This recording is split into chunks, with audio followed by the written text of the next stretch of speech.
So, the first 90 days of leadership in a year will tell you everything. It will tell you about your standards, it will tell you about your discipline and how you really show up under pressure.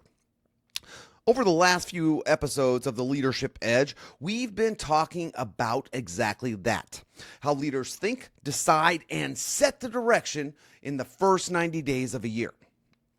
Today, I am taking that conversation deeper with someone I truly trust and I lead alongside with my good friend and fellow general manager, Nathan Lample. Now, this isn't theory.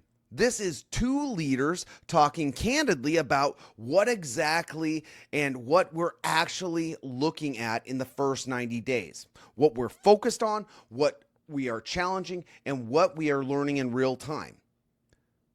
This, my friends, is a conversation on the edge.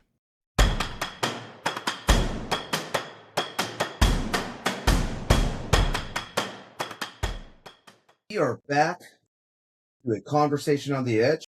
I'm Joe Glaser. Today, I am super excited to have probably one of my only friends at work, so he's got to be my best, Mr. Nathan Lample, aka Lample, aka the Lamp Master, aka Mr. Sioux City. All right. And thanks for joining me today, man. Hey, thanks for having me.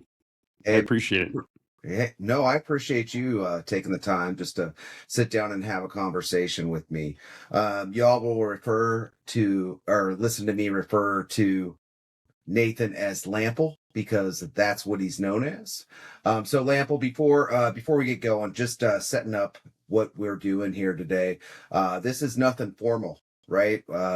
Just two gentlemen having a conversation about leadership. And we don't want anything polished. We're not looking for polished answers. We're not looking for perfection, for highlight reels. This is just about conversations, about a couple of people who are still figuring things out in leadership, and I'm super excited to have you back or have you here as my first guest on my relaunch of this series. And I've learned a lot from you. And you've been a very trusted co-peer, right, or a peer, right, peer leader. And I wouldn't have you if I didn't respect the hell out of you. And I'm super, super excited just to kind of hear what you have to say and get some thoughts from you on some certain aspects. So I'm going to hand it over to you for a few minutes here. I kind of want Okay. you to kick it off with, what's your origin story? Every superhero has an origin, right? So let's hear the whole story about Nathan Begins. Did you see how I did that? Batman Begins, Nathan Yeah, Begins. that was really good. Yeah. Oh, I I'm sorry. appreciate that. Lample Begins. Yes. Sorry, my No, bad. no, it's all right. I forgive you. But first, thank you so much for those kind words. And it's a two-way street, especially in my journey as like a new GM. Like you were definitely the guiding light, and I'm not just saying that to say that. Like I needed to find that person to learn and grow from, but also be vulnerable with. Sometimes you being in a new role, you don't know who you can truly be yourself with. And right out of the gates, I knew like, oh, I could just be me. So that has helped me grow maybe at a quicker rate than if, let's just say, I was trying to figure it out on my own. So I appreciate the hell out of you. And thank you for having me on. As for my origin story, um, there's a lot of people in my life that them if they see me then and they see me now, they wouldn't believe it, right? Just because I think my origin story is a little bit different from everybody else's, or if we're keeping with the Batman lingo, right? Um, you become the hero or long enough to become the villain, right? For me, the trajectory that I was on, like after high school into college, like I was like kind of like the villain, if you would say. I didn't, it was all gas, no brakes. It didn't matter whatever the outcome was, um, until I started my leadership career, I guess you would say. That's where I literally started to like grip the mirror a little bit, self-reflect. Like, is this really who I am? Or am I acting this way? Um, and you slowly learn about yourself when you do that. And I think that has helped me on my journey. Now, definitely there's some roadblocks in my life that when I was going there, that has helped me mature, right? Both personally and professionally. That has helped the trajectory that I feel like I'm on personally, if that makes any sense at all. Yeah. Um, but I like where you're at, right? So like you have to take pivots, or as my mom would always say, take like rest stops, right? You just take a moment for yourself to reflect. Okay, is this what I want to do? Is this do I like who I am in this particular role? And then also celebrate success, right? Like if there's things like I just started off by saying there's many people that won't believe where I'm at because they known me at such a younger time in my journey. Mhm. Like that's something to be extremely proud of, right? So Definitely. yeah,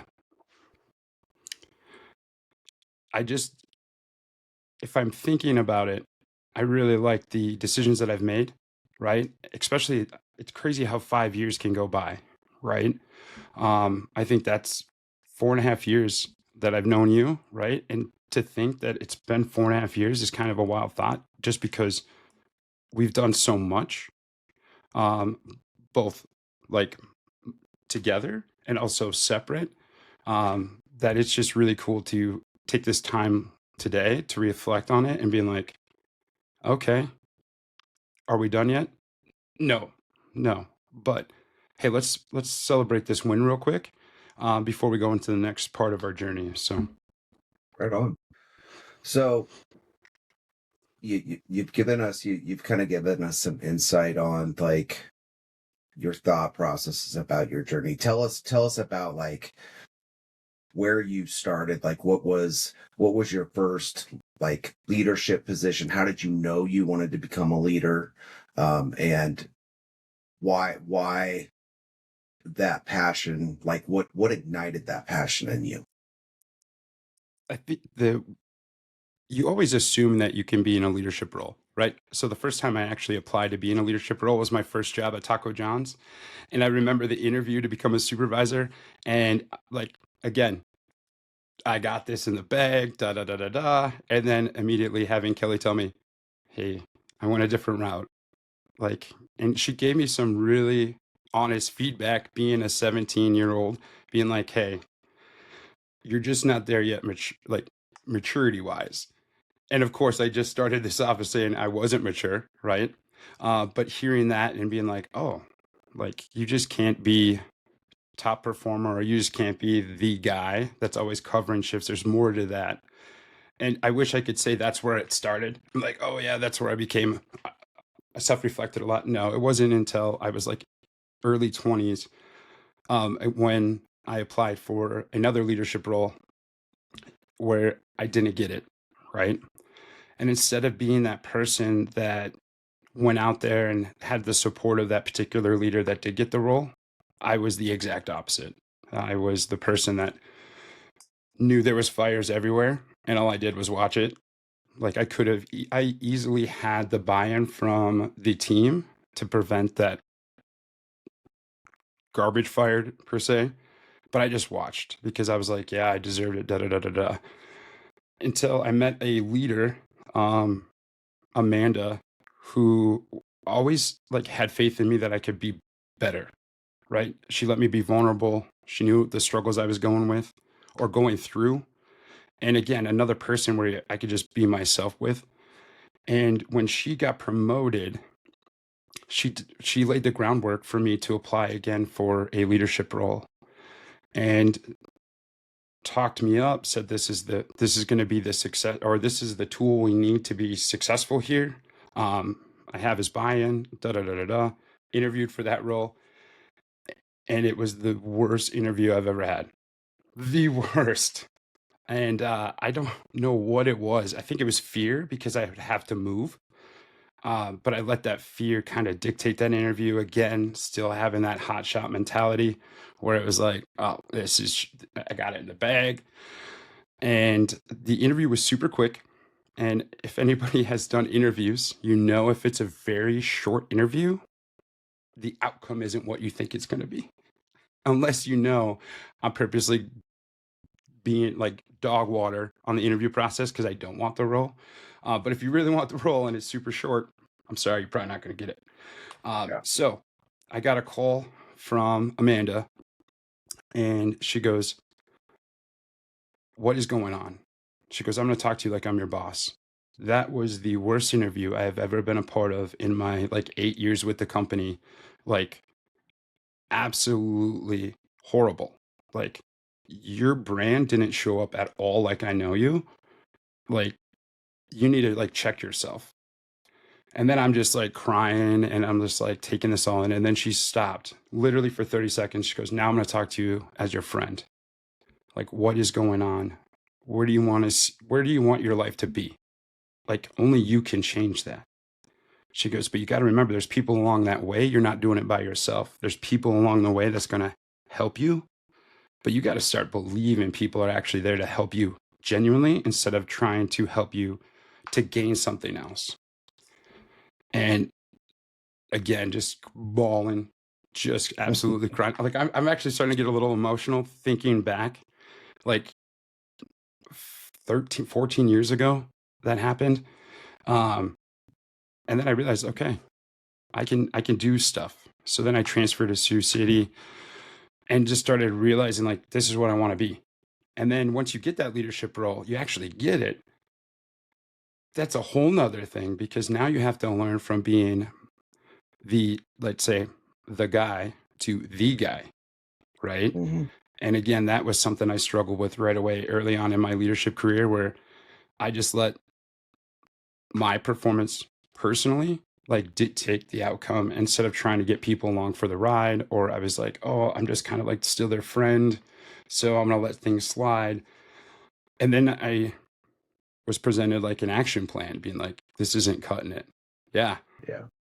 And so I was like, yeah, I need to step away. Like, I want to still work, but maybe this role wasn't the best role. So I stepped down, went back to being a dog, right? Like just showing up to work, getting the job done. Um, Transferred over to another store in Rapid City, and I kind of did the same thing. I just let my brand do the talking, and that led to success, like promotion, promotion, promotion. And finally, there was so many like promotions, right? Where I was like, I gotta stop. I gotta be good at this. And I wasn't even good at that, right? A lot of learning in that role. Um, and then another person like came in and was like, "What do you want to do?" And I was like, "I want to be a GM." And Snyder was like, "This is what you got to do." And again, like, I can't do the work for you. You're gonna have to do it. Um, but this is the trajectory you can be on. And thinking back at the advice that I got from Amanda when I was in my early 20s, like, I didn't think it was like, I trusted him. It was like, yeah, okay. And then having that opportunity to lead people, be a GM of a store, again, that's a whole nother thing. So Yeah. sometimes I just ramble. So you just let me know when you Hey, want me dude, to. you're great. Dude, you got me you got me enthralled. So, like, when you think about your journey and like when you like first started going, or you, let me rephrase that. When you first really started looking at things through a leadership mindset, right? You think back then to now, what are some of the things that you learned about people, like, and people behaviors, individualism, whatnot? What are some things that you learned then that still show up in the work today? So are you looking for like lessons or just people? Just like, you could say lessons, but I mean, like, when we think about relationships with people and behaviors, like, there are some things like that we unlock when we're younger leaders, right? That we realize, okay, if I'm going to interact with this person, if I'm going to get this person's buy-in, what are some things that like have stuck with you through your entire journey? I think the thing that stuck with me through the whole time is being like that people person, right? Knowing that you have to know the individual first of like personally. And I'm not saying personally where you become best friends, but just enough to know like if I look back on my employee experience, right?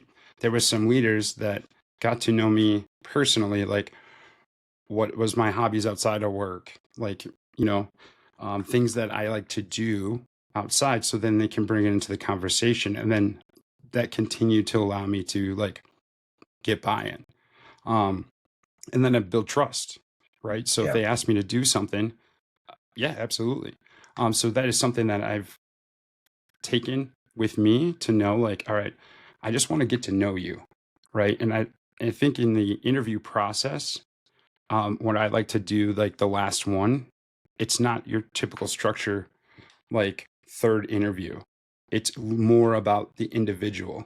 One of my favorite Mhm. questions to ask is, um, tell me what makes you you outside of work. And that's where I start to learn, hey, they got kids, they have dogs, they like movies, they like trading cards, they like, like all these things. And then I can be like, all right, yeah, perfect. This individual has a life outside of work.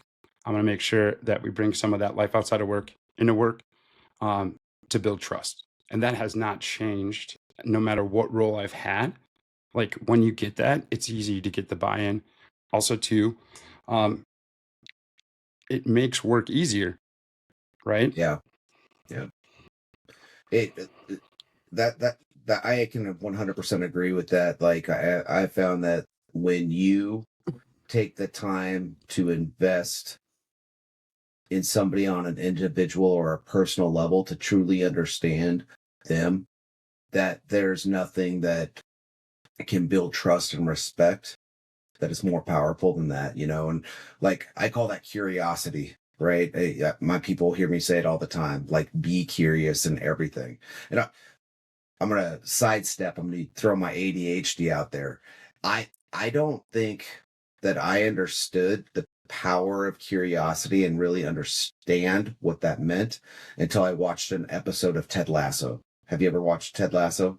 I have seen Ted Lasso. You Yep. remember the dart Yep. episode when he kicks Rupert's butt, right? And Right he's at the end. like, yep, people, you were not curious if I knew how to play darts, right? And I just Hmm. whooped on you, and like that, like, I was like, you know what?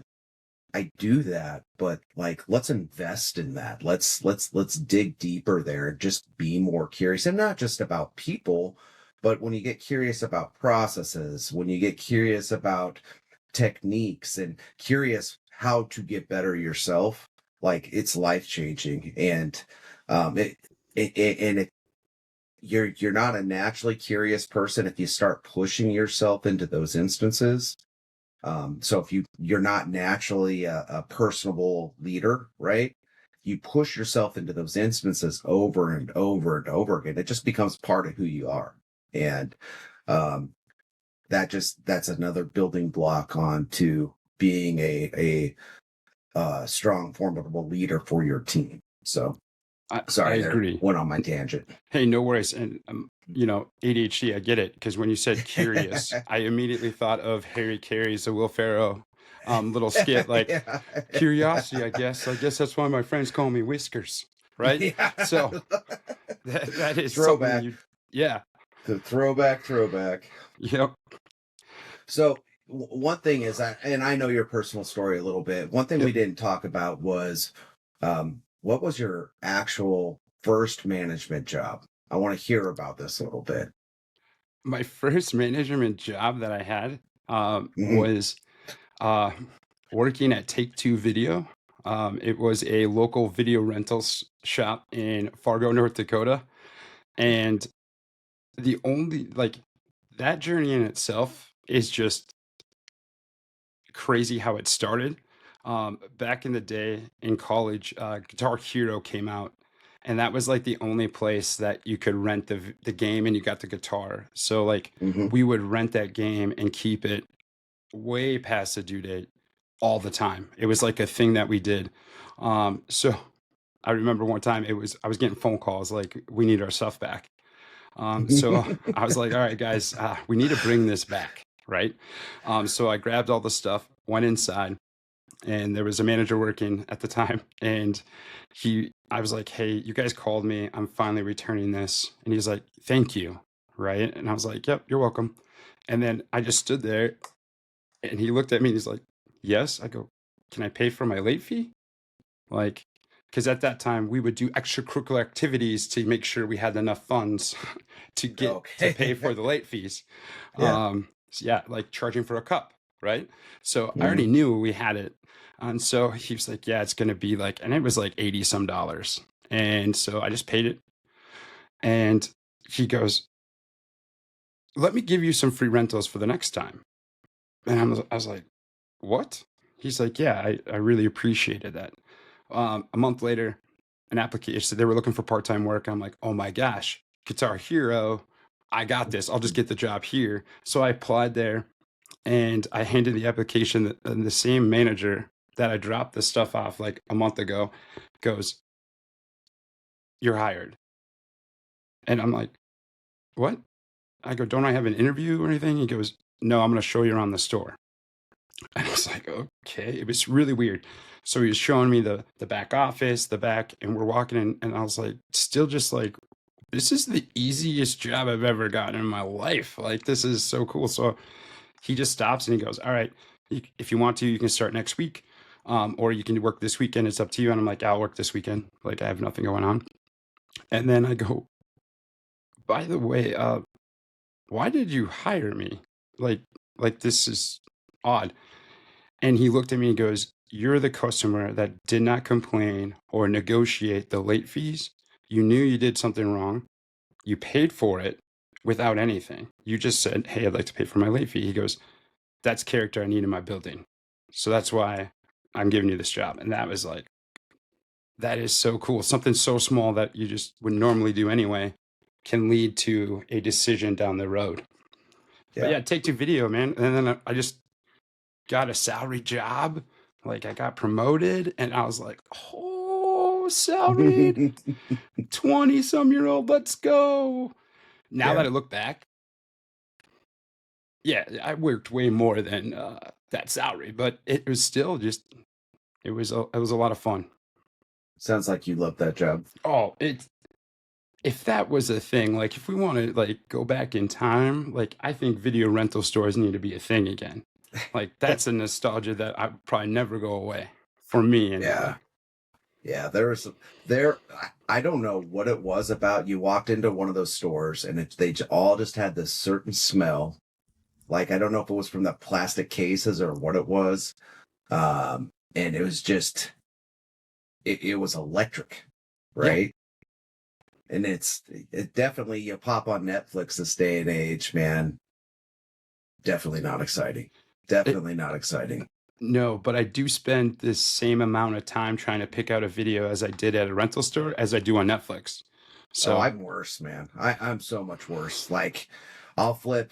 So I'll go through Netflix, nothing on there. Switch over to Prime Video. Oh man, nothing on there. Switch over to HBO Max. I've watched these 52 times. Back to Hulu. Nah, yeah, I miss the video rental days.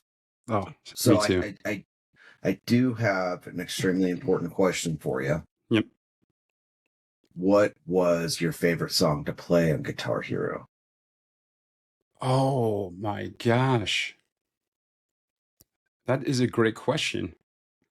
Again, we used to do a lot of things where we would sell cups, so it's a little foggy. But um Solo red cups? yeah, Red so solo cups? yeah, right, yeah, I don't think that was on there. Um my gosh, I should have like I haven't thought about that. It's either I want to say there's like a Queen song and then a David Bowie song on Guitar Hero 2. that I think that was my jam. Mine was well, Queen they had a couple really good ones. Mine was always Barracuda.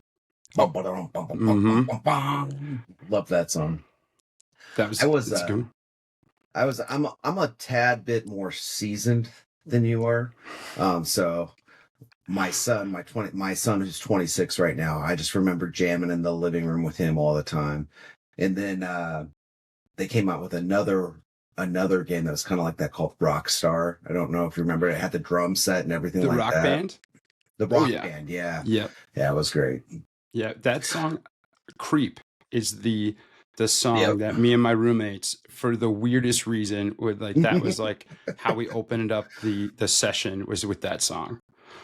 Man, I'm sorry you didn't make it in the rock industry, sir. Yeah.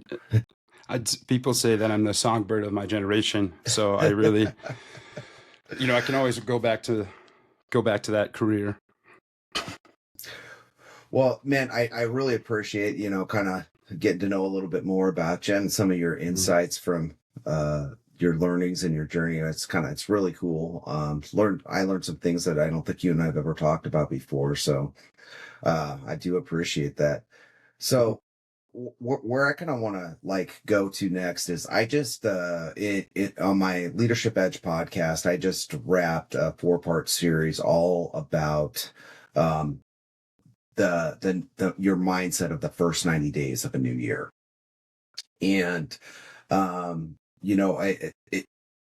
thought process is the first 90 days really can't be about intensity. It's got to be a lot about our identity on who we are and where we want to be. And when you think of the start of a new year or a new season, where do you find yourself focusing? So that is a great question. And like this is some of my feedback that I've gotten in my like QC is like taking time to reflect while you're there, right? So thinking about how you want the new year to look like.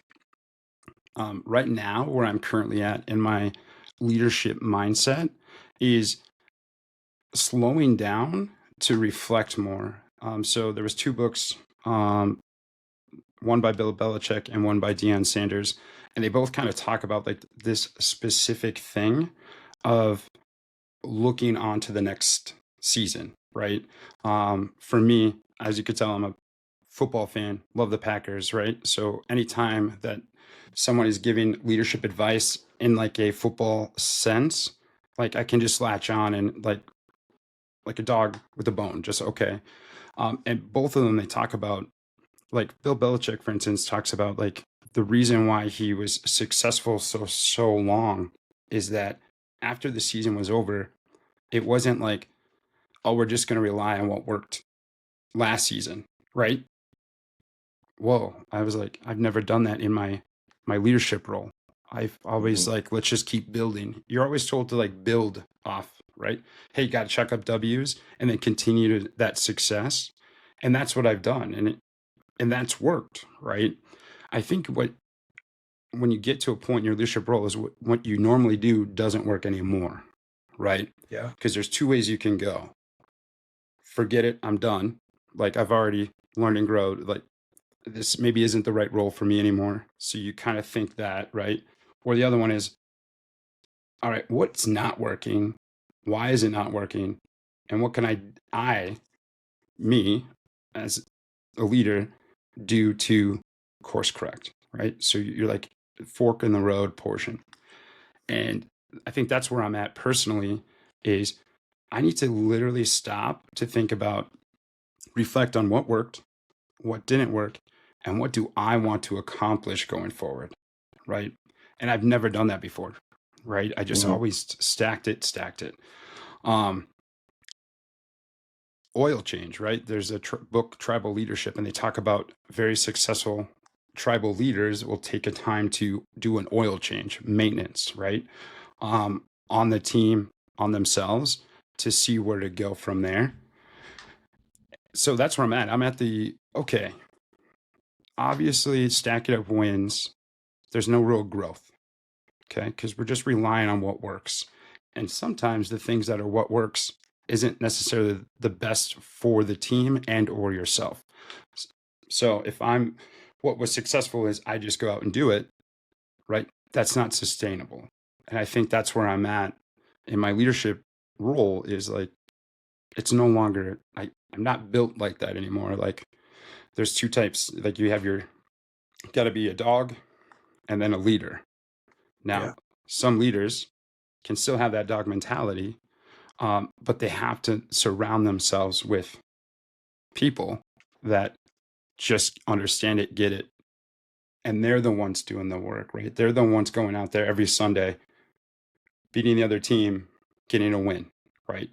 While the coach is observing, surrounding them with the tools and the support group they need to have success. So that's where I'm at right now, is that I want to be able to assess, right? What did I do differently? What do I want to be going into the next year? And then where do I see myself supporting my team differently or continuing on the things that worked, right? Going forward. So it's challenging because this is not something I've ever done, right? Yeah. I'm going on 5 years in September. And to think that for the last 4.5 years, I just been my mindset, all gas, no brakes, keep chalking up wins, we'll react to it, boom, boom, boom. Now I need to be more proactive, right? I actually need to look and start seeing what the train looks like and plan and train and coach and bring my team along for the journey, knowing that they're going to be prepared for something 3 months down the road, 6 months down the road.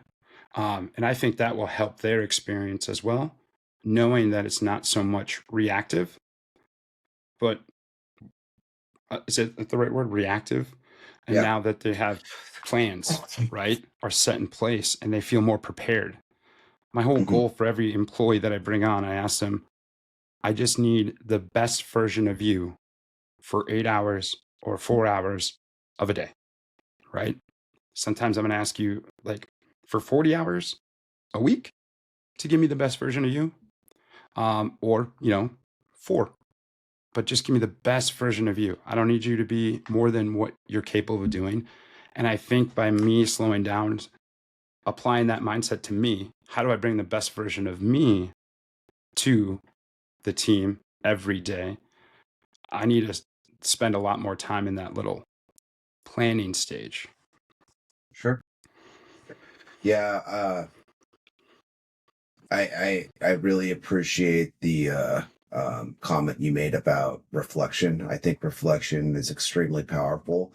I don't think I personally, in my leadership journey, I don't think I spent the time reflecting the way I needed to until about 5 years ago. And when you start learning, and I'm not just, it can't be a reflect, what's the word, it's got to be a true intentional vulnerable reflection, right? Like and you've got to be able to admit the truth to yourself, and not gloss it over. Otherwise, like you said, I mean, if you're trying to do the same thing that worked last year over and over and over again, there's no growth for anybody in that. It creates monotony. It creates a flatness that, like, if you're in business, whether you're in business or whether you're in client services, whether even like a nurse, right, in the medical field, like those interactions that you have, and those people that you are helping, um, those experiences will decline after time because you're not adapting to the time. Yeah. You Oh, yeah, go agree. ahead. No, I was just going to say, I agree. That's well put, well said, right? So, kind of understanding on where you're going and how you're thinking about this year, uh, what what do you are what's something you are gonna intentionally protect in the first 90 days, the first quarter of this year? I know this is going to sound extremely selfish, but my time, meaning, Great. right, is allowing myself like some grace throughout the day to literally spend time and get in the work, right? Looking at maps, right? When I say maps, I mean like the tools that we use, right? It's just watching game tape, right? Literally look at the game tape, reflect on like the scorecard is the outcome, right? Hmm. So I always call that game tape.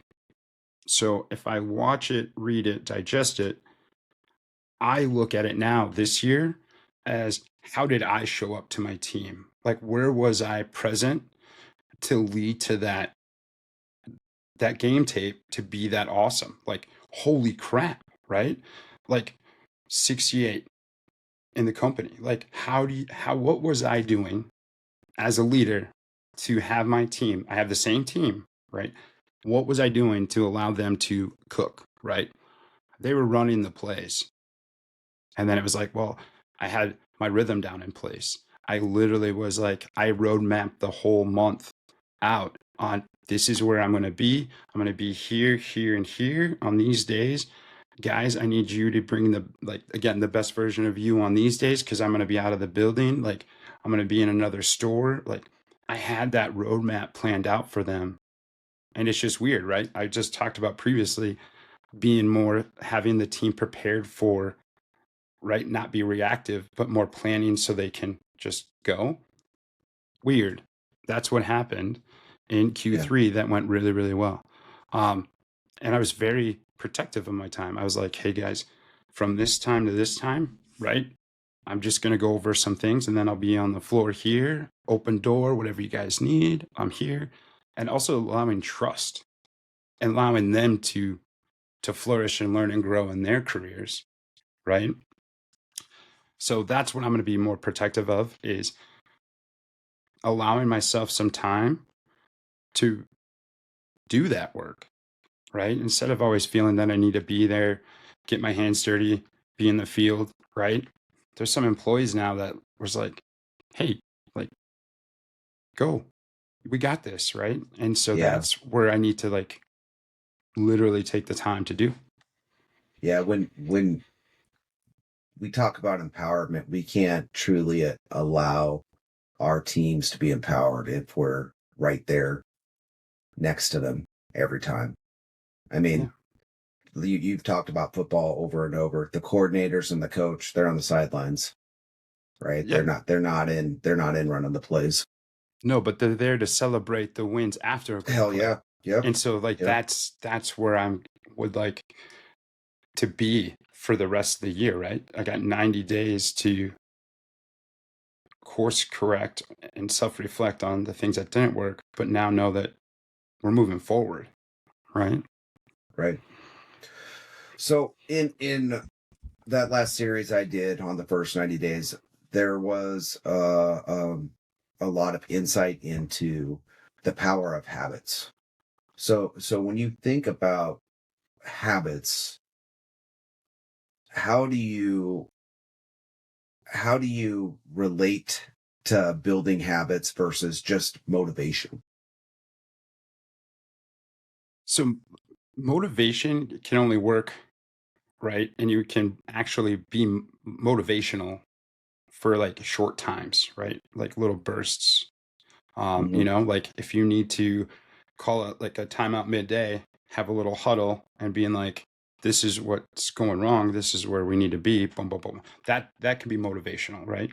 That's why a motivational, like in like any given Sunday, the whole movie isn't motivational. It's that halftime. It's always a halftime speech that can really get because again, it's a short burst of like, we got this. Boom. Creating habits is just like rhythm building too, right? It becomes Yep. very predictable in the best way possible, right? It just means that like my habits Tuesday through Saturday are going to eventually lay out the groundwork to reliability, right? Predictability, but also position me in a position to notice and a position to impact, right? That's the two big words that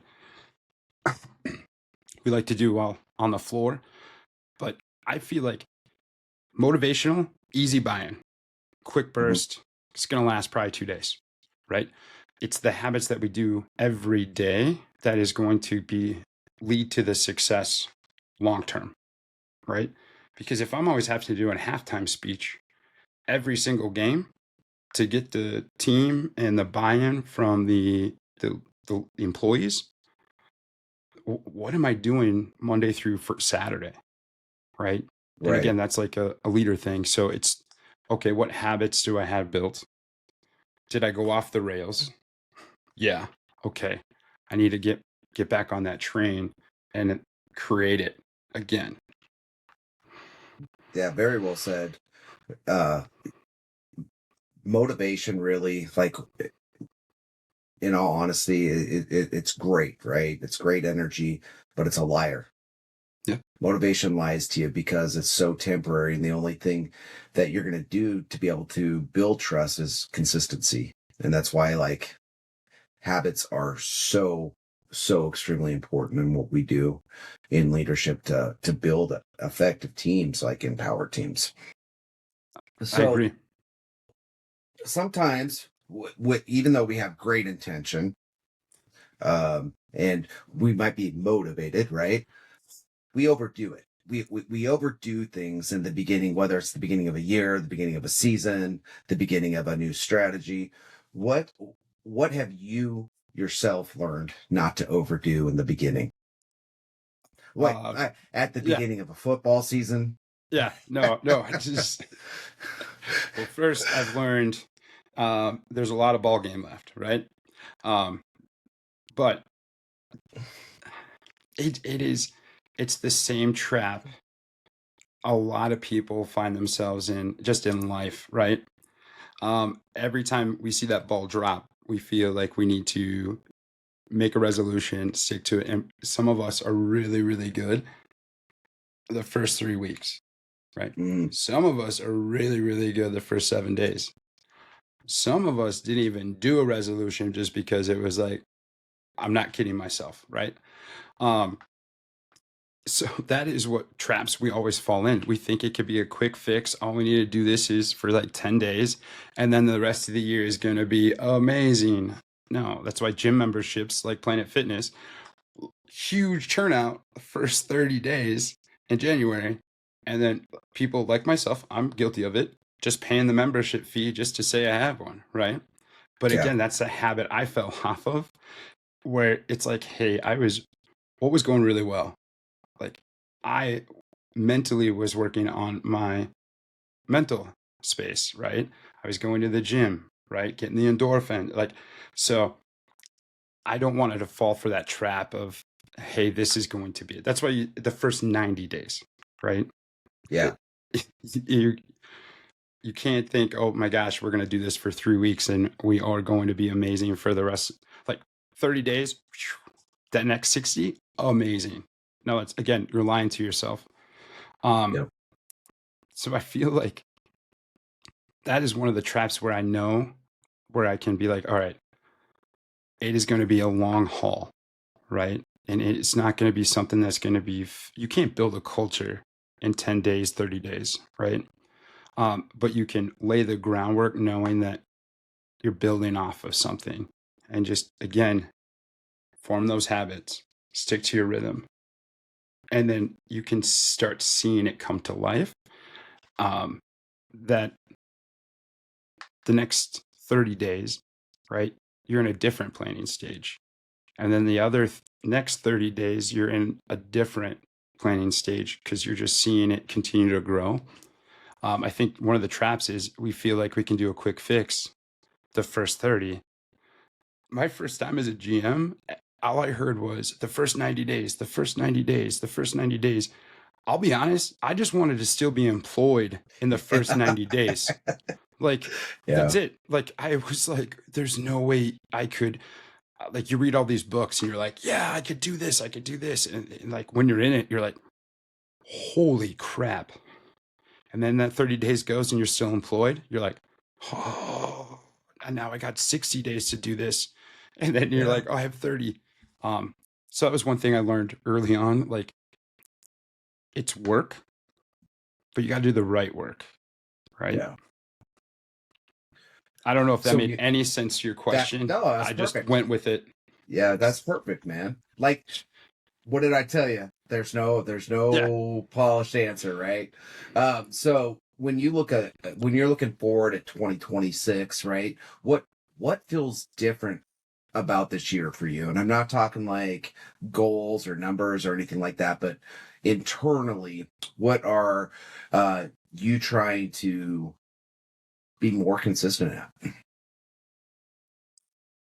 I feel like for me, looking at 2026, now, is this a question about my personal journey or my work journey? I didn't get Yeah, either or. you did. I'm trying to think. So personally, I would like to continue on, like going back to my routine of my habits that I had, right? Because again, when I was looking at game tape, I was thinking, what was I doing, right, outside of work, right? Hmm. That we were doing trips, we were having stuff mapped out. Like there was a way for me to step out, right, and just be me. Um, so when I see that, I'm like, all right, in 2026, like I need to get back into my great habits, right? And not go back to the not so good habits that maybe have started in Q4, right? Hmm. For me, or the back end of the year. So that's for me personally. I can see, and I've been doing this for a little bit where I just know, okay, got to get back on the train. Don't be a statistic of only going to the gym for 10 days and then continuing to pay your membership just to say you have one, right? So that's for me, 2026, right? Hmm. Better minds space between the ears, right?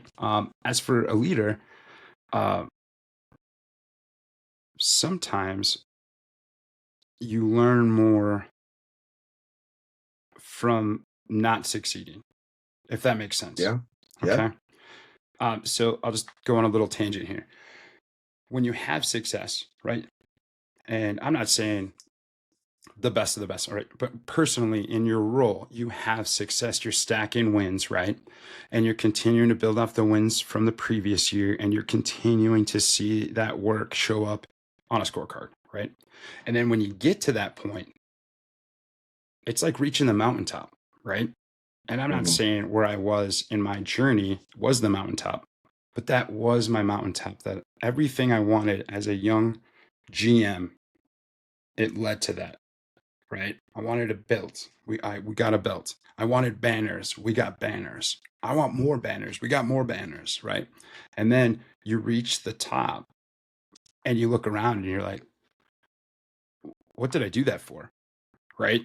Like the you always envision when you reach a certain milestone in your career as a leader, you think things are different, right? And people learn this in life just in their journey, right? When you always hear leaders saying, when you reach the mountaintop, you learn it's a lonely place. And I'm not saying like lonely personally, but the outcome you envisioned, your drive, those habits led to this, and it's not the outcome you have, right? Hmm. So then you end up taking a back seat, take your foot off the gas a little bit because it's just like, what's the point?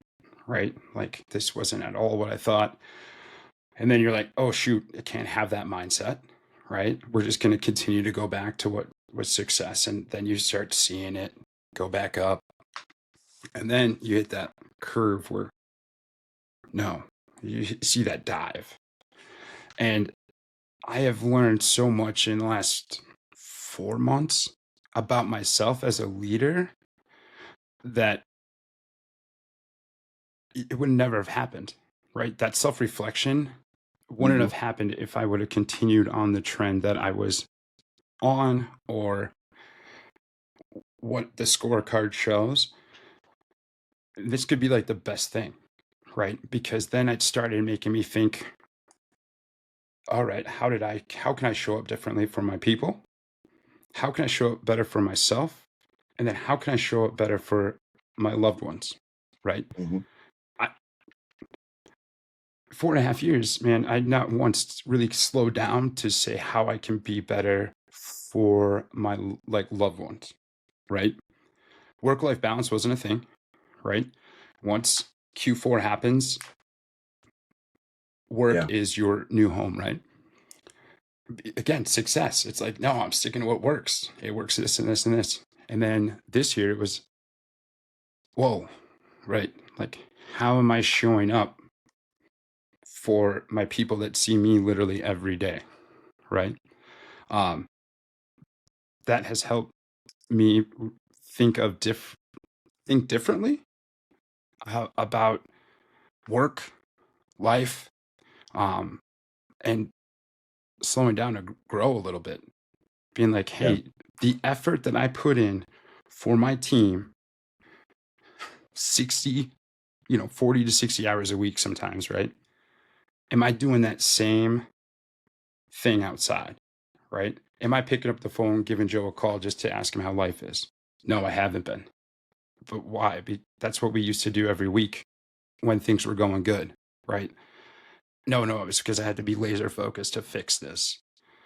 And be like, no, like, let's be honest, a job's a job, right? Yeah. One of the best advice I got from my mom was, you were looking for a job when you got that one, right? Yep. And so I think I've grown more now than I have. And it's the craziest thing. Like the venture that I'm, decided to try. I would never have done that. No, I don't bet on me, right? I have people that bet against me thinking I'm going to fail to prove them wrong. And I can show them on a scorecard, right? That Yeah. here there is no scorecard, right? It's just you. So finding self-motivation, but also slowing down and taking time in different buckets. So I know I just went complete curveball. No, that was great. That was great But- because I mean, I think that it doesn't matter if you are in a position of leadership or whatever. I think it's those periods in life that we go through fire that honestly refine us. And if we don't have those, well, good for you. But I think we learn a lot more, and it helps build it helps build a better sense of individuality for ourselves and understand who we are better, because you have that time to reflect and be honest with yourself if you're willing to do so. Because I mean, I've had times where I have allowed myself to be continuously stuck in the fire because I did not slow down and reflect, right? Like you've talked about before, I just kept going back to what worked in the past, what worked in the past, what worked in the past. And I think when we can learn to let the past go, we can celebrate the past, but let it go, because the past is just as important as the future, and it means nothing without the present, So, I agree. well, hey, you brought it up, so we're going to kind of shift gears Okay. because Whoa. you kind of started talking about it a little bit. You doing okay? Yeah. All right. So We're going to going talk a with little this. bit about your passion project, Great Oh. Dakota Breaks. Yep. Right. And I just kind of like, I think this is awesome. You and I've had some really good conversations around this. I am like, when you, that's why I do this. It's passion, right? Like I'm really passionate about not just understanding behaviors or that tie into leadership and what makes us better leaders. I'm really passionate about helping people develop, right? I'm really passionate about people understanding anybody. It doesn't matter who they are. You don't have to have a title. You don't have to be in a C-suite. You don't have to be an elected official. It doesn't matter. Anybody has the power and the capacity to be a leader, whether it's in your job, whether it's in your community, whether it's a larger organization. It doesn't matter, but we all have the power and the opportunity to make shifts in the world. And we hear a lot of people complaining all over the place about society, about politics, about government, right? Just so many different things.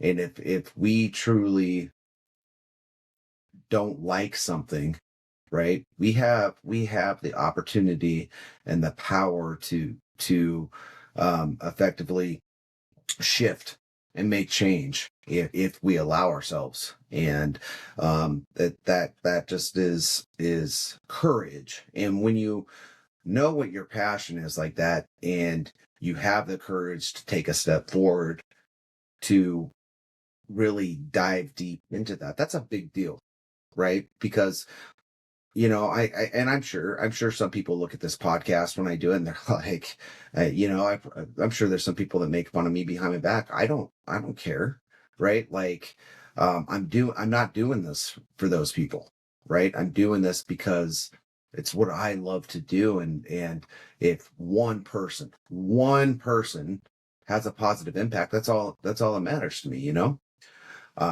So I just went on my tear here. Yeah. So let's talk a little bit about Dakota Breaks. What is this exactly? What are you doing, and where did the idea come from?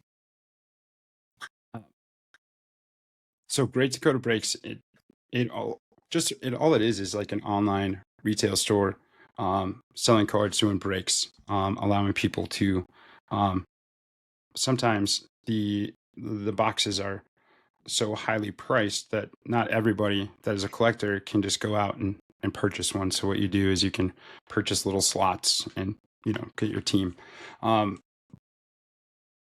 what really started it was taking that time to reflect in my life, right? My family has been like little entrepreneurs, right? And I've always played it safe, right? Um, which is crazy because my younger days, all gas no brakes mode, right? My version of me, there was no like playing it safe, right? It was just like, yeah, I'm gonna get a tattoo. I'm gonna get a tattoo, right? I want to pierce a labrae. I'm gonna get my labrae pierced. Like, there was no hesitation. It was just do it, right? But as I Wait, got, wait. Do you have pictures? there I'll probably find is them. some. No, No, I no, will find them. They'll show up. man. Yep. Yeah, I used to have hair too. I used to dye it all the time. Yeah, it's wild. Um, but that's where I was, and so I was just, now I play it more safe, right? Just being like, hey, I just want to continue on this journey that I'm on. But then seeing like my mom, she had hers, my brother had his, just had a few of them, right? My sisters, like out of nowhere, have had their own little LLCs, and it was just like, being the oldest, you also don't want to be the person that feels left out. Like, well, I could do something, right? Yeah. Um, but I realized, like, what do I like, right? When you get older, you have your hobbies like football, movies, right? But it's like, I enjoy talking to people, right? I enjoy shooting the breeze, getting to know, be curious, right?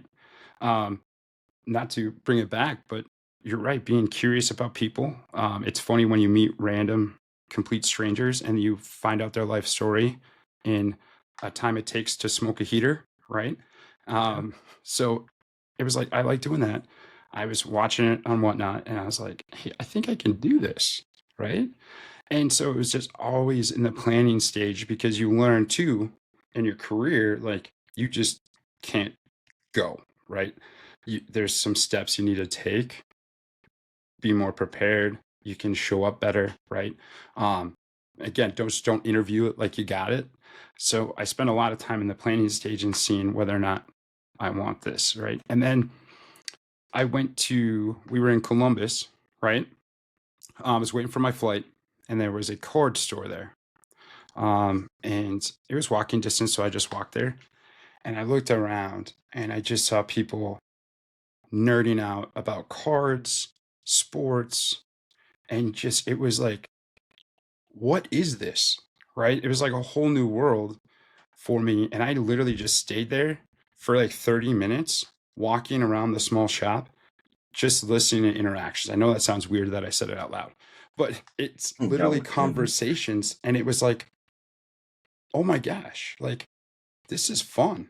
Like, how cool would it be to have, you know, take this idea, grow from it, and maybe have a different outcome, right? Like, have your own card shop where people come into your store, right?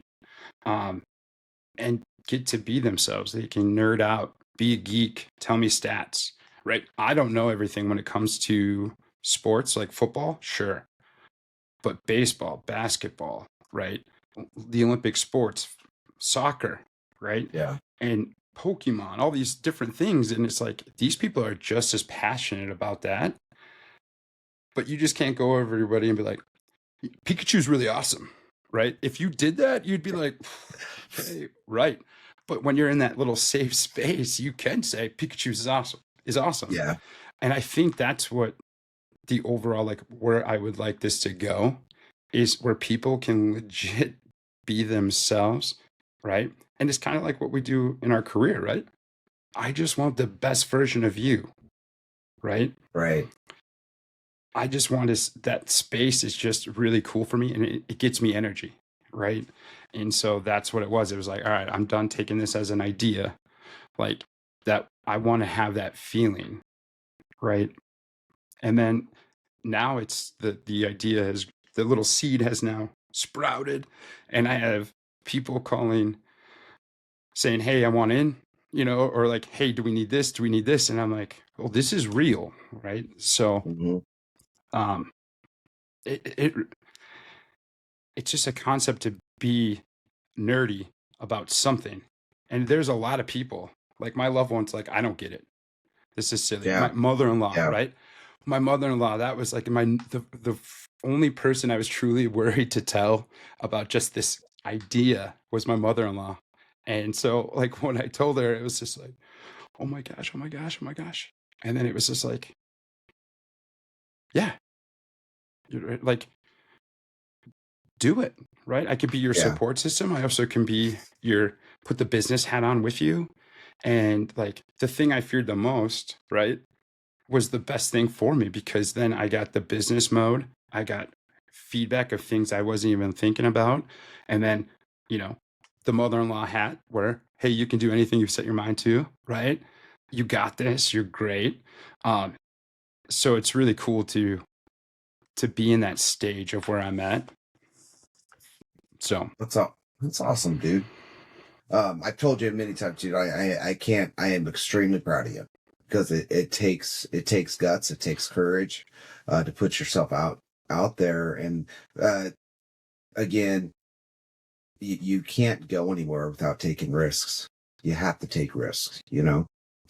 So uh, that all that said, what along this journey, what fears have shown up so far?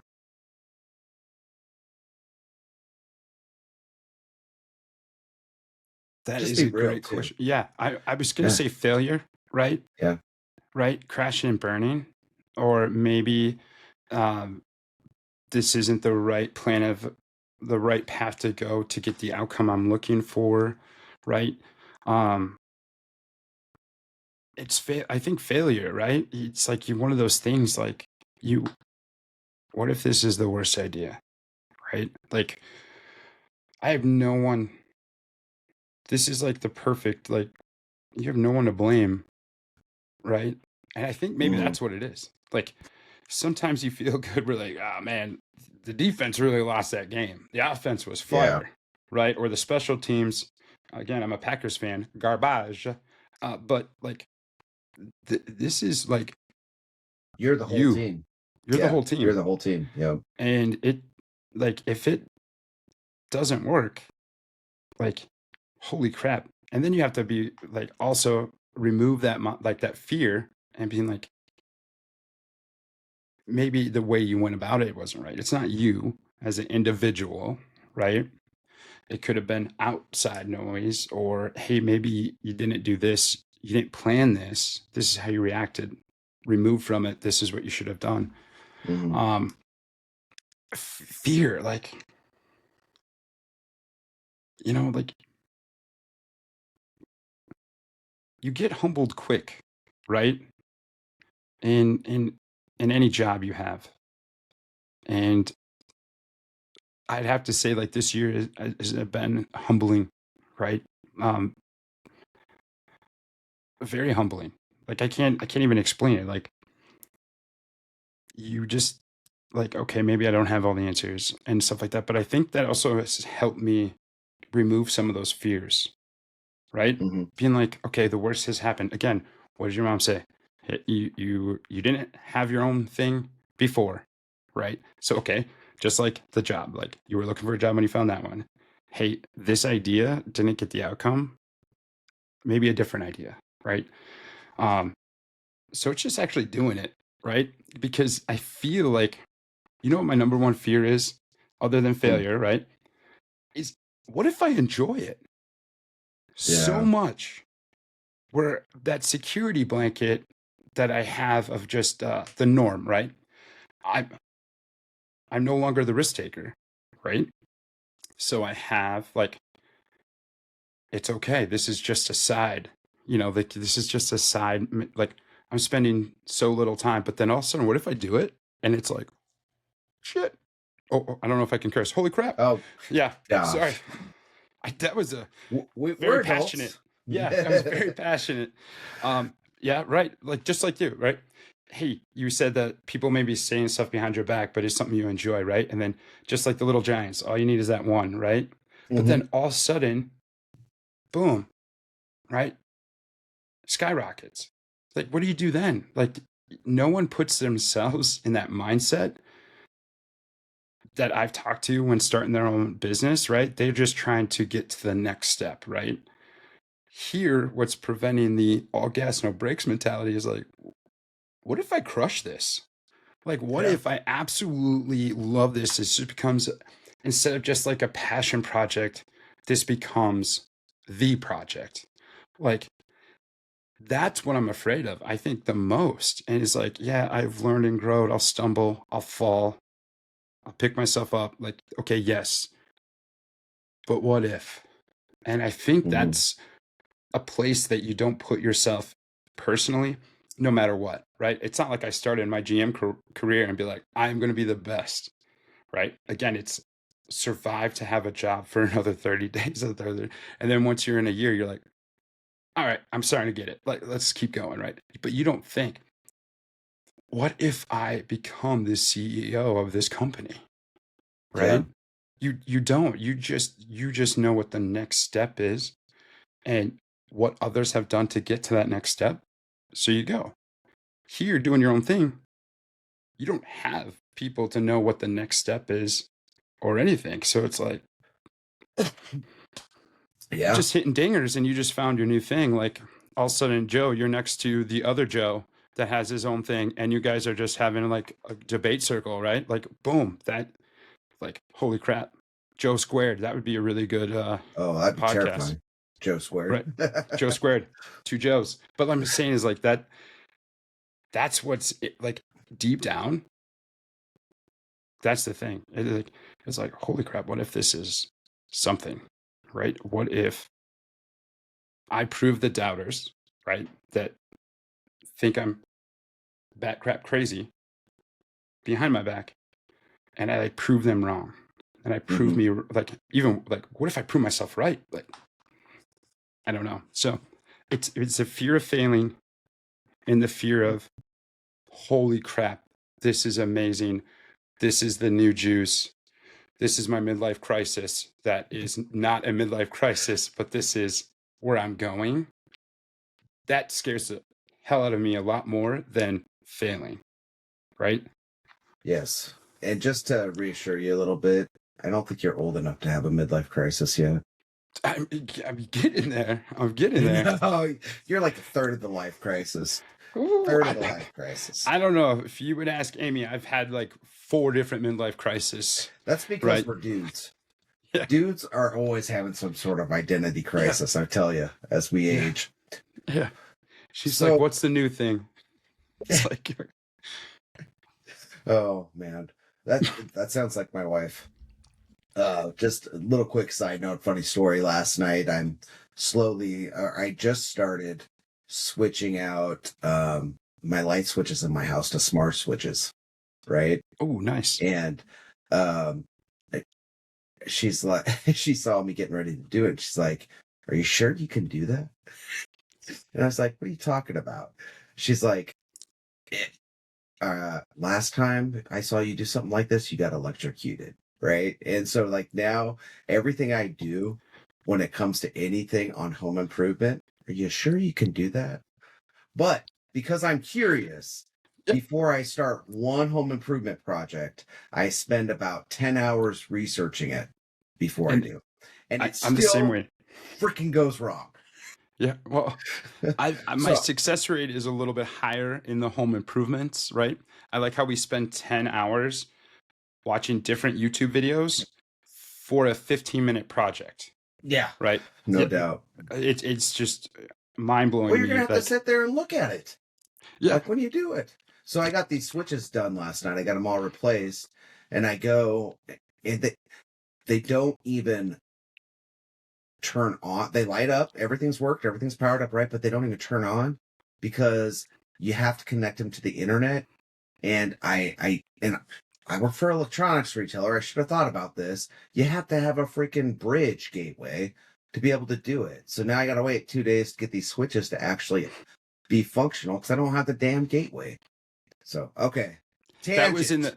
the other YouTube video that we missed, right? That was the other 5 hours of YouTube videos. You just watched the first 10.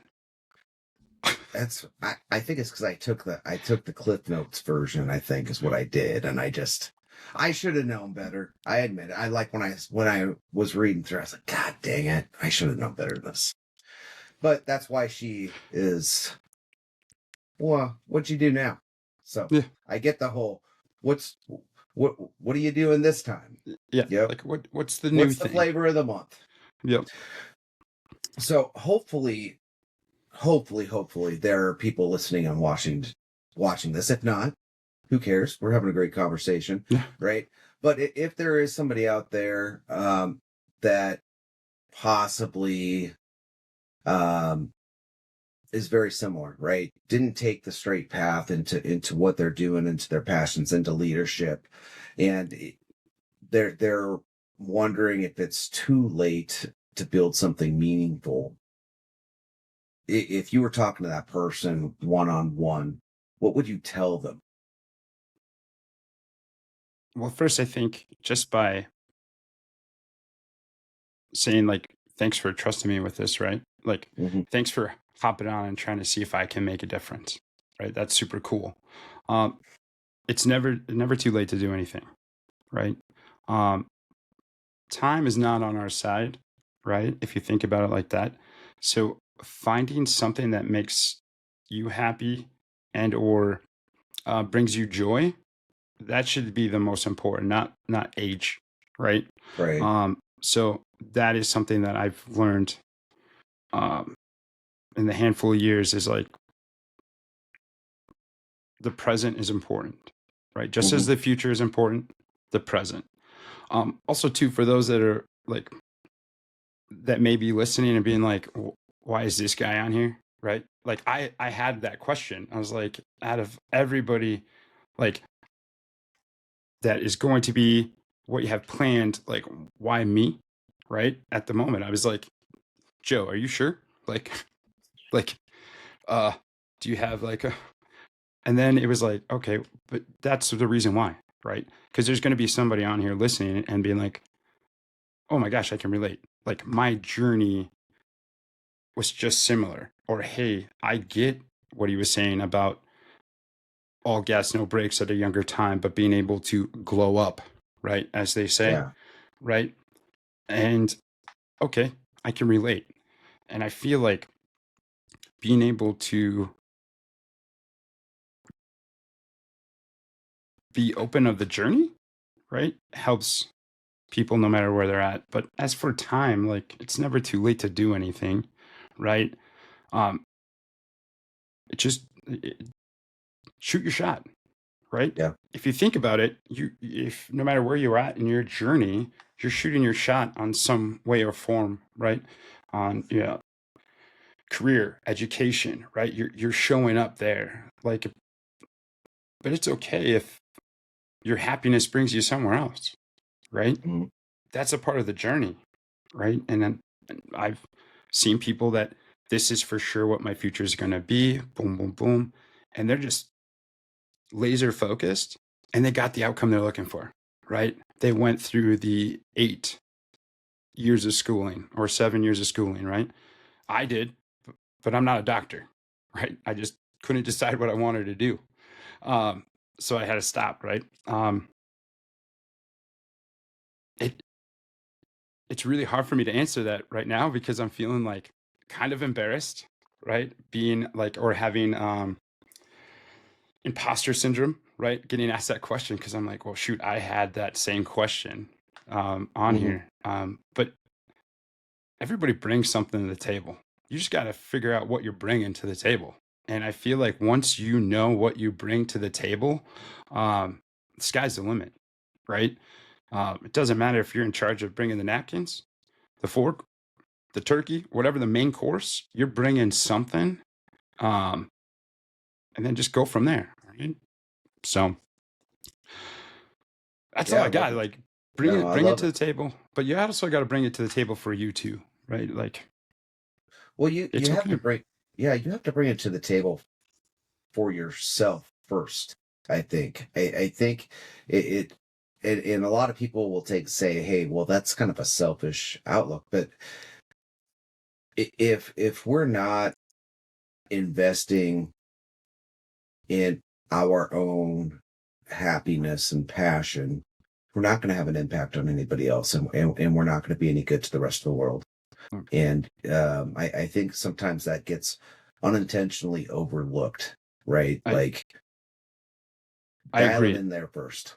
And The, I'll be honest with you, I learned that. I learned that in marriage, right? I learned that in marriage, and you know how I feel about my wife, but our marriage almost failed because of that. Because we were we did not take any time to invest in ourselves and our own happiness, and we expected that happiness to come from each other, right? the, And it's go ahead. I'm sorry. no, no, no.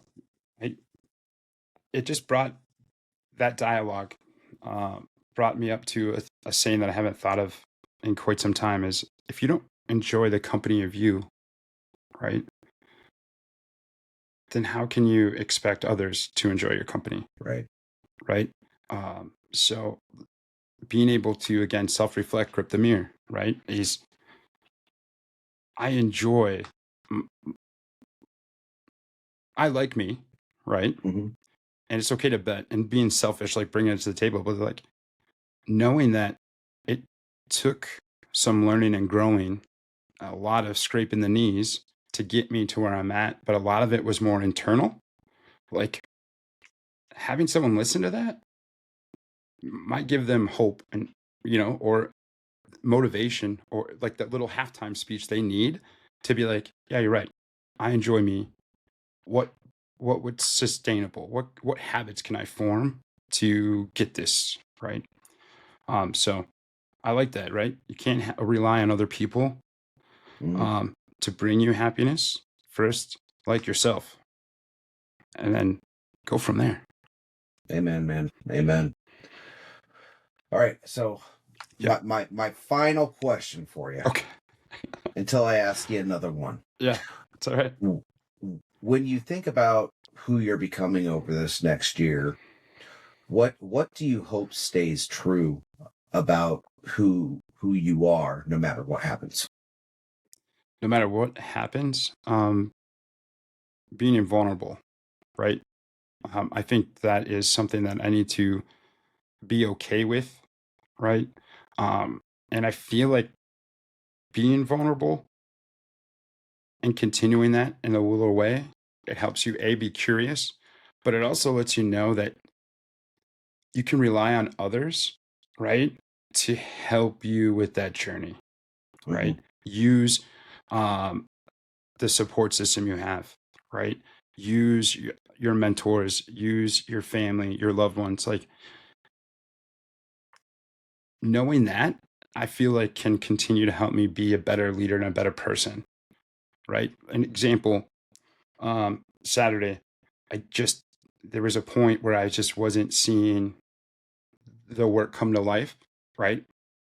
And it was just like, oh my gosh, I could be that leader that does it, brings it up, executes it, right? But that didn't work, right? That hasn't worked. And I need to slow down and have a conversation with my leader in the building and be like, hey, this is the road that I would be going on. And I don't like that version of me as a leader and as a person. All right. And I think in the past, I would have continued on doing it just to get the job done. But I want to slow down and be vulnerable with you, man. Like, I'm not liking that version where I'm seeing myself go. And I'm really going to need your help to make sure I don't get to that point. And being able to have that, like that dialogue, like I didn't leave work ticked off. Was it the outcome I wanted? Absolutely not. But the conversations and the deep, real conversations that was had that last 30 minutes, right, made me feel really relieved and knowing that, okay, this is what we're going to do. This is what we're going to accomplish. And I feel like if I didn't take that time out and do a moment of being vulnerable, right, I would have continued on that trajectory where I'm trying to change the next 90 days. So if that made sense, like, Dude, that was perfect. That was perfect. And I like the crazy thing is about 45 minutes before we connected today, I had a call from, I actually have another friend that's a leader. I actually have two friends. You're my best though. Okay. Ooh, But the best friend too. Yeah, I just had an interaction with them earlier this week, and they had been super quiet and just not themselves, and brought a different energy. So I reached out to them, and I'm like, what's going on? And come to find out, it's has to do with performance, right? Like performance frustration, and just didn't like where they're at this point. And I'm those are the times when we just need to get real with each other instead of holding it in. Like if we want to get through it, if we want to build, if we want to be successful, if we want our teams to be successful, like let's get real, and man, this sucks right now. Like this is where I'm at. I'm stuck. I don't know what to do. Any ideas on where to go? Well, I might not have an idea right now, but let's figure it out. Let's put our heads together. Let's get some other people involved, and let's see what we can do to move this forward. Yeah, it's just reaching out, and that is like you have people that help you along the way, right? We talked about you and like Kareem, yeah, like knowing that getting reminded that you're growing too is also it's so huge. It's like watering that plant, right? Letting you know that, because again, when you're on a health journey, you're not going to see the day-to-day progress, right? You're not, right? So people get discouraged in that. But then if you continue that, right, eventually you'll see it. But like to the people that only see you every 30 days, every 60 days, they're going to see it drastically, right? And that works well as for a leader, like that peer that reached out to you, right? Same performance. I can relate. I was that leader that literally allowed a scorecard ranking dictate not only me as a leader, but also dictate my mood. Like, well, yeah. It was the worst thing coming into work, knowing that I would be I definitely wasn't bringing the best version of me. Right. And that was something that I had direct feedback. Like Kareem was like, whoa, you can't be a leader, or like, I know how you take it personally, but like, you can't allow that to dictate your mood or your day-to-day stuff. And I had to work at that for a long time. And to go back to what you were talking about earlier about like how you need to shift and show up differently versus being that person you don't like being, right? Like that's like that's the power of reflection when you can realize that, right? Because if you're not reflecting on that, you're going to go back to that person and you're going to be stuck in that same cycle and never get out of it. And sometimes, like, we need to talk to people.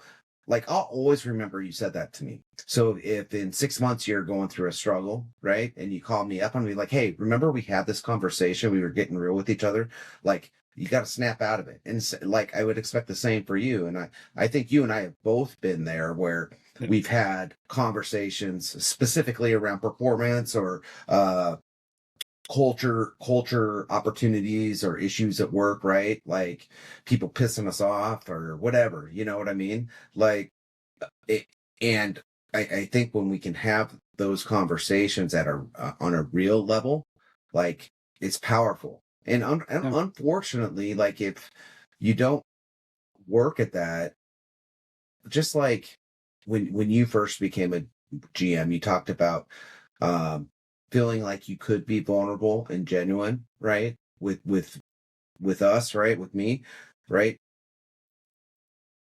We should feel like that with every single person that's in our organization. Every single person that works for us should feel that way, and we should feel that way about our leaders. Because when you don't feel like you can be vulnerable and be yourself, it it creates an illusion, right? It creates a fictional reality that it holds us back. And that's why we run into those rough spots. But when you can actually start being real and having those honest conversations, and you can just be like, Joe, you're a dumbass, right? Like, I'll be like, what? What? I'm not a Packers fan. And you're like, no, you're a dumbass. It like that's good, right? Like, because I know you're telling me that because you care about me and you want to see me grow, and you would expect the same from me. And like that's when I look forward to this year, I want to make sure have established that in my team, but more than anything, I also want to make sure I have that established for my peers, right? Like we got to stop learning to talk above who we are, because you talk above who you are and what you really think, it's just BS, and people can see that, and that erodes trust. That's huge, So right? Lip service, lip right? service. And that, Your okay. boss always says the video's got to match the audio. Yeah. And that's why I say, Yep. like, I use it as game tape. And that's a part of that vulnerability conversation that I had, right? Nothing like me personally as a person, right? Once I realize lip service or BS, right? It's very hard for me to get buy-in, or anytime they speak up and be like, nah, right? You get to that point though where you're saying the right stuff, right? Now we just got to do the right stuff. Most of the time now, I said I don't want to become that leader where it's lip service, meaning what I put on tape doesn't match what I say, right? Mm-hmm. And when you get to a point where you don't have the culture built, or the like the expectations landed in the accountability portion, right? Like eventually that's what you become too, right? Again, full circle, you're the hero long enough to see yourself as the villain. For the longest time, lip service, right? The video not matching the audio has been the biggest thing for me. And then now, by being vulnerable and looking back and being like, whoa, whoa, whoa, there's a big step that's missing, because eventually I'm going to become that, right? The Yeah. thing that discourages the hell out of me. Like, I do not like that. It's full of, I'm like, whoa, do we really want to say and do what we say? Then we need a course correct between us, right? Because eventually what's just going to happen is the definition of insanity. We're going to try the same thing. Yeah. We're going to be lenient. We're going to allow that line in the sand to be moved again and again and again and again. Well, I'm starting to become the leader that I don't like. Right. Yeah, you lose all trust when you continue to move that line. Yep. Well, hey, the biggest reason why I had you on the first relaunch episode is because this conversation is exactly what this needs to be, right? Real growth, and more than anything, still becoming, right? If we think in our minds that we're perfect and we're not growing, then geez Louise, we should be in a book in the Bible, I guess, because Yeah. I think all of us have a lot of growth in front of us, and we need to appreciate that and really lean into it. So I um agree. And like, this is not like reaching the mountaintop, right? Like having a conversation with you is always feels like reaching a mountaintop, Joe, right? please. Yeah, it's clarity, a moment of clarity, time to reflect. But also too, it's like there's still fight, right? There's still some fight. Yeah. There's still some like I am not the best leader. I am not like this. Because I'm still learning and growing.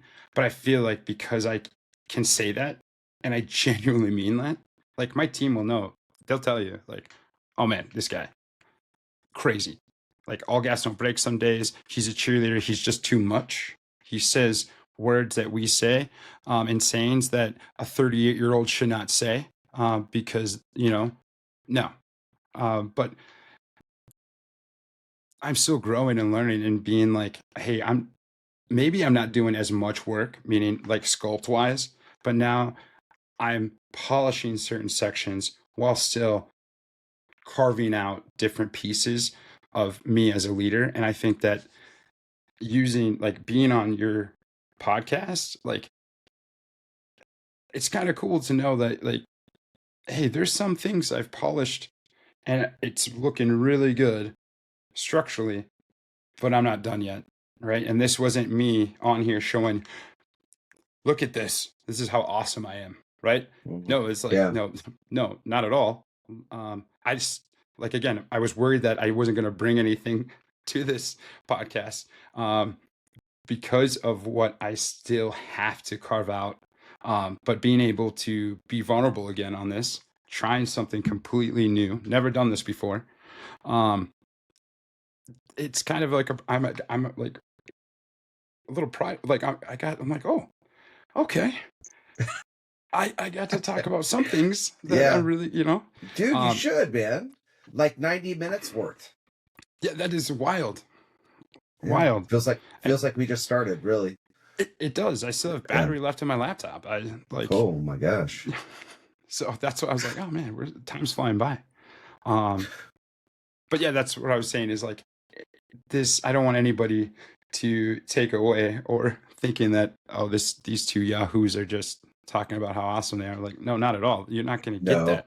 Normally you listen to a podcast because they have it figured out and you're trying to change your life because they have it figured out. That's why self-help books, multi-billion-dollar a year revenue stream, right? But here I was able to just be myself and be like, hey, if you planned on listening to this for 90 minutes and figuring out you're going to unlock the Holy Grail. No, but there's to be some nuggets that you can put in your pocket to help you on your next start of the journey. And I think that's what's really cool. And I just got really amped up all of a sudden knowing that, like, people are going to listen to this and be like, oh, okay. Yeah. Yeah. It's I just like that. I want people to understand that. Now, I have a lot of respect for people who have really lead professionally in like leadership forums, leadership development, and all that. Like Simon Sinek, amazing, right? John Maxwell, amazing. One of my favorite books ever by Kim Scott, Radical Candor, amazing. But deep down, those folks don't have it all figured out either. And what we see or what we hear on the internet or on a video, like there's a whole nother side to it that I think is just as important as the key steps and the key points that they deliver to us, but you have to make the human connection at the same point in time.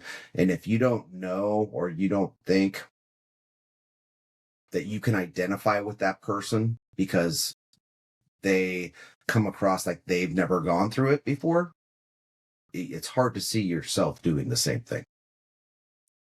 I agree, and that's some great calls. I guess the the Bill Belichick and the Deion Sanders book, like they were very transparent in the crap they went through, right? Yeah. And then I think whenever you get to that point, no matter if it's in an audiobook or a podcast, like I don't read good, so books aren't my thing, right?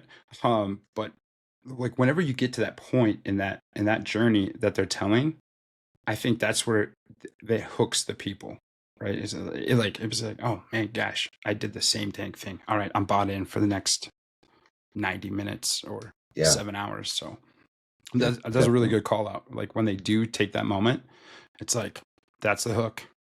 Yep. Now we're on for the journey.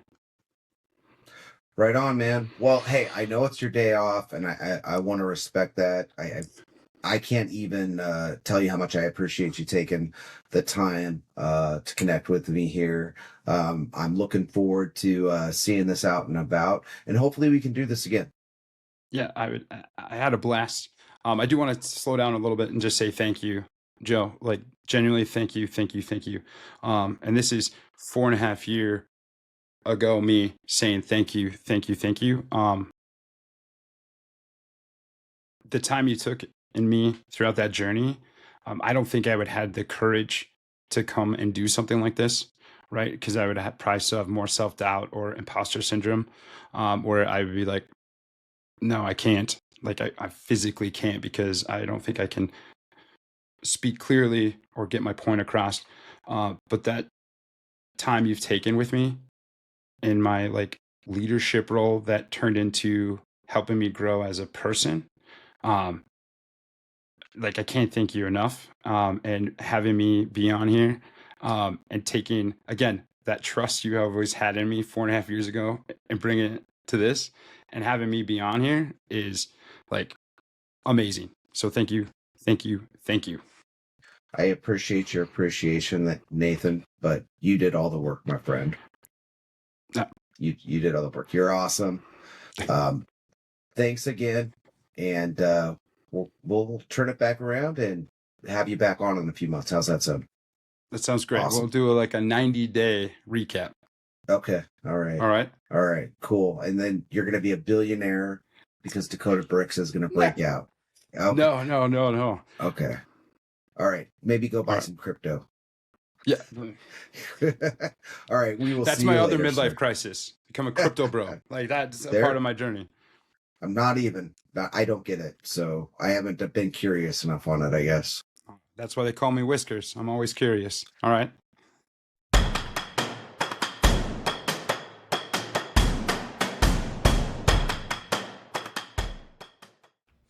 So that's what the first 90 days looks like for those everyday leaders.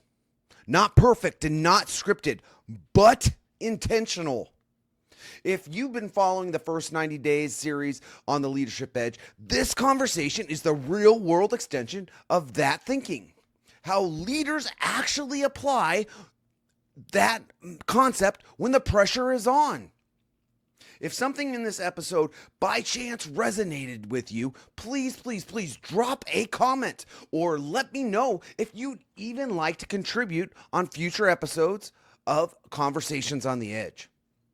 And if you're getting value from these conversations, do me a favor. Make sure you like and follow the podcast on Spotify so you don't miss what's coming next. Leadership isn't about getting it right on day one. It's about leading with intention from day one.